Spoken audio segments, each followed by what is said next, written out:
यह कहानी एक ऐसे पुराने गांव की है जहां अजीब घटनाएं घटित हो रही थीं।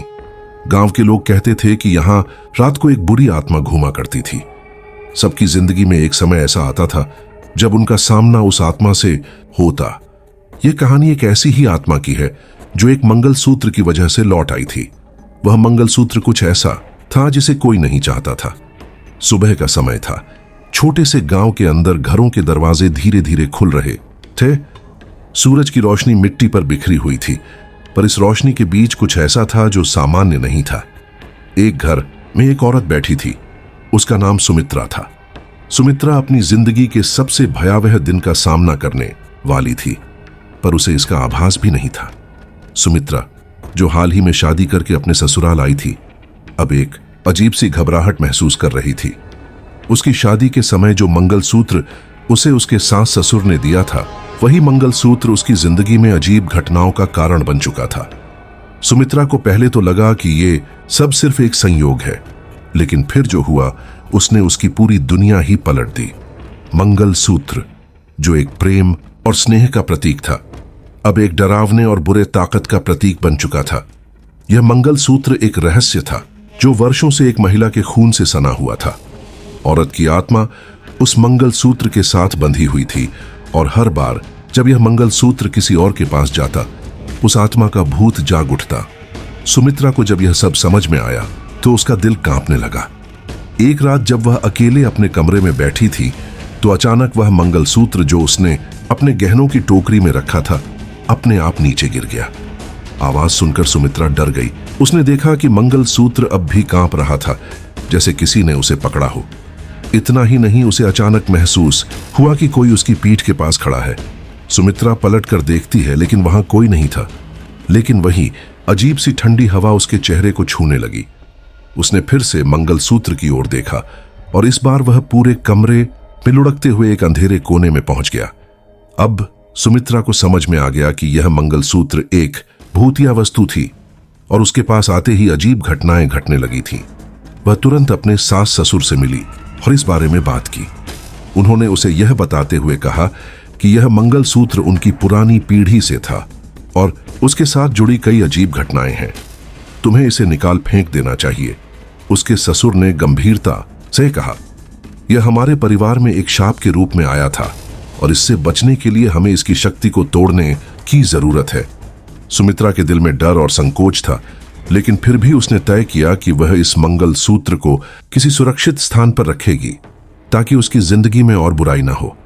लेकिन जैसे ही उसने उस मंगलसूत्र को अपनी आंखों से देखा, एक कटा कटा सा चेहरा उसके सामने आया, जो अब उसके सपनों में घेरने लगा था। वह चेहरा सुमित्रा को बार बार नजर आता, और वह उससे बचने की कोई तरकीब नहीं ढूंढ पाती थी। वह आत्मा जो उस मंगलसूत्र से बंधी थी, अब सुमित्रा की जिंदगी में हर पल एक भय का माहौल बना रही थी। जब भी वह सोने जाती, उसे महसूस होता कि कोई उसके कमरे में है। अजीब सी आवाजें सुनाई देती, जैसे कोई आहें भर रहा हो। सुमित्रा ने इसे परिवार के सामने रखा, लेकिन किसी ने उसकी बात पर ध्यान नहीं दिया। उसे लगा कि अब कोई रास्ता नहीं बचा है। एक रात जब सुमित्रा सो रही थी, वह महसूस करती है कि कोई उसके पास बैठा है। वह अचानक उठ बैठती है और देखती है कि वही बुरी आत्मा उसके पास खड़ी है। उसके चेहरे पर वही कटे फटे निशान थे, और उसकी आंखें लाल थीं। आत्मा ने सुमित्रा को घूरते हुए कहा, तुम्हारे परिवार ने मुझे इस दुनिया से निकाला था, लेकिन अब मैं वापस आ चुकी हूं। तुमसे बदला लेने आ गई हूं। सुमित्रा के दिल में डर समा गया। वह चीखना चाहती थी, लेकिन उसकी आवाज जैसे थम सी गई थी। वह अपनी आंखें बंद कर लेती है और अपने मन में यह सोचने लगती है कि अगर वह यह मंगलसूत्र किसी तरह से नष्ट कर दे, तो शायद उसे इस साए से छुटकारा मिल सके। वह सुबह अपने ससुराल के सभी सदस्यों को बताती है कि उसे उस आत्मा का सामना करना पड़ा है, और अब उसे यह मंगलसूत्र खत्म करना चाहिए। लेकिन जब वे सब एक साथ उस मंगलसूत्र को जलाने की कोशिश करते हैं, तो अजीब घटनाएं घटने लगती हैं। एक बारीक सी दरार उनके घर के भीतर और बाहर फट जाती है, और वह आत्मा सुमित्रा के सामने फिर से प्रकट होती है। तुम मुझे खत्म नहीं कर सकती, आत्मा कहती है। तुमने मुझे जबरन यहां से निकाला था, लेकिन मैं तुमसे तब तक पीछा नहीं छोड़ूंगी जब तक तुम यह मंगलसूत्र मुझसे नहीं वापस करोगी। आखिरकार सुमित्रा ने फैसला किया कि वह उस आत्मा को शांति दिलाने के लिए उसे वही मंगलसूत्र लौटाएगी। वह उसे उस स्थान पर ले जाती है जहां वह आत्मा पिछले जन्म में मरी थी।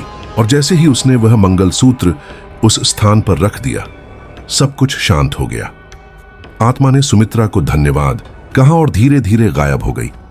लेकिन सुमित्रा जानती थी कि वह भूत अभी भी हर किसी के भीतर रह सकता है और उसे हर वक्त सतर्क रहना था। तू यकीन माने या न माने, लेकिन जो मैं तुझे बताने जा रहा हूं वो कहानी नहीं है, वो हकीकत है। ऐसी हकीकत जिसे सोचकर आज भी मेरी रूह कांप उठती है और जिसकी शुरुआत होती है एक पुराने धूल भरे बक्से में रखे हुए एक मंगलसूत्र से, जो दिखने में तो बस एक आम गहना लगता था, पर उसकी चेन की हर एक कड़ी जैसे किसी औरत की चीखों से जड़ी हुई थी। और मैं ये सब इसलिए जानता हूं क्योंकि उस मंगलसूत्र ने मेरी जिंदगी की सबसे भयानक रात मुझसे छीनी। वो रात जब मैं पहली बार अपने दोस्त सूरज के गांव गया था।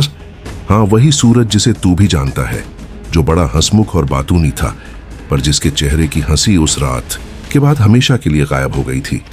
जब हम उसके दादा के वीरान पड़े मकान में रुके थे, जिसे गांव वाले काली हवेली के नाम से जानते थे, उस हवेली के दरवाजे पर एक टूटा हुआ ताला लटका था। जो हमने देखा तो समझा कि कोई डर की बात नहीं है, लेकिन अंदर कदम रखते ही ठंडी हवा का ऐसा झोंका आया जैसे किसी ने फूंक मारकर हमारी हड्डियों को जकड़ लिया हो। और हवेली के अंदर अंधेरा इस तरह पसरा हुआ था जैसे रोशनी ने खुद इस जगह से रिश्ता तोड़ लिया हो। दीवारों पर मकड़ियों के जाले लटक रहे थे और एक कोने में वो बक्सा रखा था, वही बक्सा जो दिखने में साधारण था, लेकिन सूरज की दादी की तस्वीर के नीचे ऐसे रखा था जैसे वो किसी की निगरानी में हो। हमने उससे छेड़छाड़ नहीं की, पर जैसे ही सूरज ने उसके ऊपर से धूल हटाई, एक ठंडी चीख हवेली की दीवारों से टकराकर हमारे कानों में पिघले शीशे की तरह घुस गई। और तभी पहली बार उस औरत की परछाई दिखी, सफेद साड़ी, खुले बाल और गले में वही मंगलसूत्र जो उस बक्से में होना चाहिए था। वो खड़ी थी हमारे सामने एक फीकी सी मुस्कान के साथ, जैसे हमारी ही राह देख रही हो।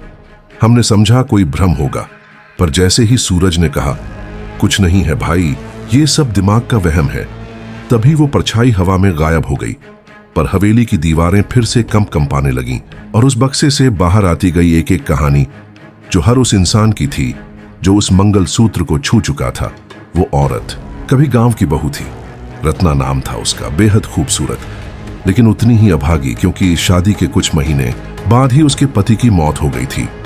कुछ लोग कहते थे कि रत्ना को बांझ होने का श्राप था, तो कुछ कहते थे कि उसके अंदर कोई चुड़ैल समा गई थी। पर सच तो यह था कि उसकी सास ने तांत्रिक बुलवाया था, जिसने रत्ना को मंगलसूत्र के साथ उसी बक्से में कैद कर दिया था। वो जिंदा जलाई गई थी। उसकी चीखें आज भी उस बक्से से बाहर नहीं निकली हैं। वो हर उस औरत के पीछे जाती है जो उसका मंगलसूत्र पहनती है। और अब सूरज की बीवी पूजा ने वो मंगलसूत्र पहन लिया था।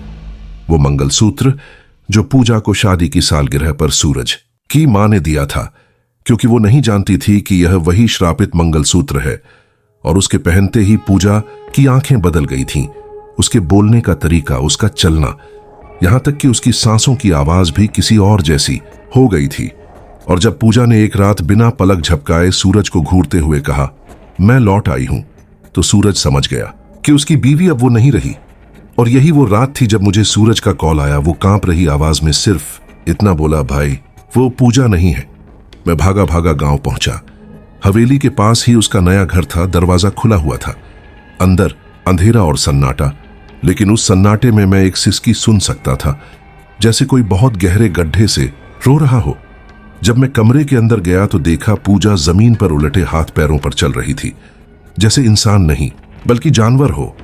और उसके गले से झूल रहा था वही मंगलसूत्र जिसकी हर कड़ी जैसे खून से सनी थी। मैंने सूरज को खोजा, वो बेहोश था। उसकी छाती पर 3 नीले निशान थे, जैसे किसी ने नाखूनों से उसकी आत्मा नोचने की कोशिश की हो। पूजा अब मेरी ओर बढ़ रही थी।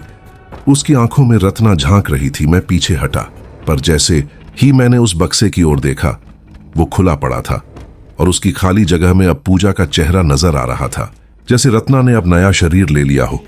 मैं उठा और पूजा के गले से मंगलसूत्र खींचने की कोशिश की, पर मेरी उंगलियां जैसे जल गईं। मेरी आंखों के सामने धुआं सा छा गया और जब होश आया तो मैं गांव के कुएं के पास था। हाथ में वही मंगलसूत्र, खून से लथपथ, और हवेली की खिड़की से एक औरत मुझे देख रही थी। आज 7 साल हो गए उस बात को। सूरज और पूजा का कोई पता नहीं। गांव वालों ने हवेली तो तुड़वा दी, पर मंगलसूत्र अब भी मेरे पास है। जला नहीं सकता, बहा नहीं सकता, क्योंकि हर बार जब मैं उसे मिटाने की कोशिश करता हूं, मुझे रत्ना की आवाज सुनाई देती है, अगर इसे मिटाया तो तू अगला होगा। और अब ये कहानी तुझे इसलिए बता रहा हूं क्योंकि तूने उस बक्से को हाथ लगाया था कल रात, और अब तुझे भी सपनों में वही औरत दिखेगी। लेकिन ध्यान रखना, सपनों में दिखना शुरू होती है। असल में तो तब होता है जब कोई औरत तुझे देखते हुए मुस्कुराए और तू समझे कि वो जिंदा है, पर असल में वो रत्ना होती है जो तुझे अपना अगला शरीर बनाने आई है।